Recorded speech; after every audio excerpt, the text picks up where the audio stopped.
Magandang araw po, welcome po sa aking channel, Love9 TV. Patalasasan po, meron po ba kayong mga properties na napapabayaan or non-performing assets? Plan nyo ibenta, pero wala kayong oras sa pagbenta nito. Kung ito'y pagkakatiwala nyo po sa amin, tawag lang po kayo sa aking numero, usap po tayo, gawin ko po ng video for free. Yes, libre po, wala po kayong babayaran. Tutulungan pa namin kayong mabenta ang inyong property. Kami na po bala sa marketing, sa boosting or paid ads. Even sa tripping, hindi na po kayo mapapagod sa pag-entertain ng mga buyers. Kami na po bala sa lahat. Tawag lang po kayo. Nandito po tayo ngayon sa Cabuyao, Laguna kung saan meron po tayong bagong video presentation. Isang residential property na may lot area na 180 square meters. Nakabakod na po buong property at patag na patag po ang lupa.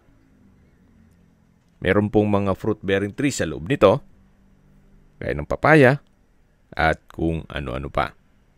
Kaya kung hanap nyo po isang mini farm na malapit sa Metro Manila, gawa ng mga isang oras lang po ang biyahe para sa inyong weekend farming, well, you might consider this property. Nasa loob po ito ng exclusive community na kompleto po ang amenities gaya ng clubhouse, basketball court, park and playground, swimming pool, at meron pong 24 hours security. Ito po yung frontage. Then meron na rin pong covered parking. Kung wala pa namang budget para sa bahay bakasyonan, pwede naman pong maglagay kayo ng kubo dun sa loob. So yan po yung property line. Hanggang sa dulo po yan. At ito po'y along main road. So namumunga na rin po itong mga papaya. Tungkol naman po sa dokumento nito, ito po'y titulado. Buhay po ang may-ari.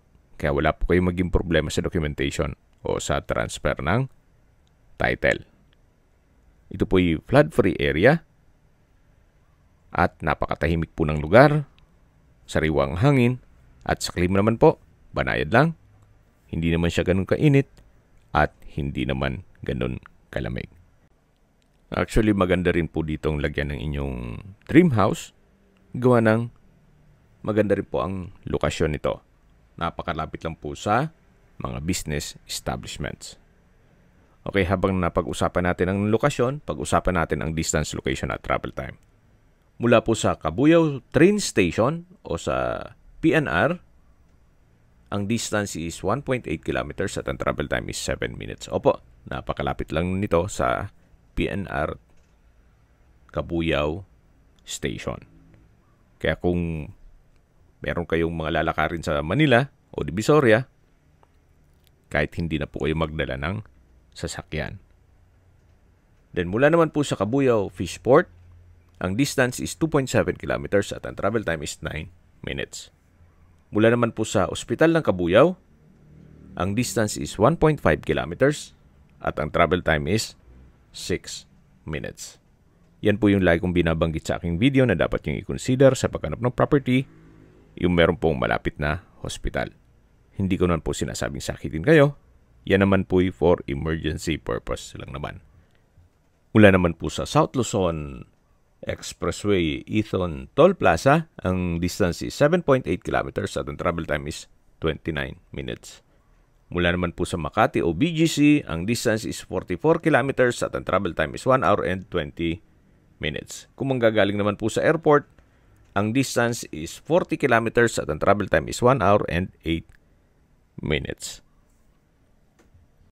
Okay, recap lang po. Ito pong property ay nasa loob ng isang exclusive community na kompleto po ang amenities at may lot area po ito na 180 square meters. Ito po titulado, buhay po ang may-ari at binebenta po ito ni owner sa halagang 2.2 million pesos net. Ibig pong sabihin, si buyer na po ang sasagot sa lahat ng taxes at expenses with regard to documentation.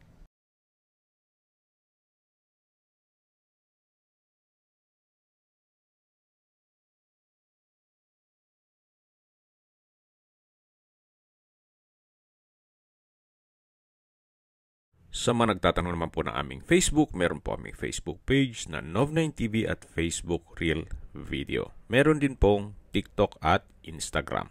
May ibang YouTube channel po kami, the Nov9TV channel, Nov9TV Listings,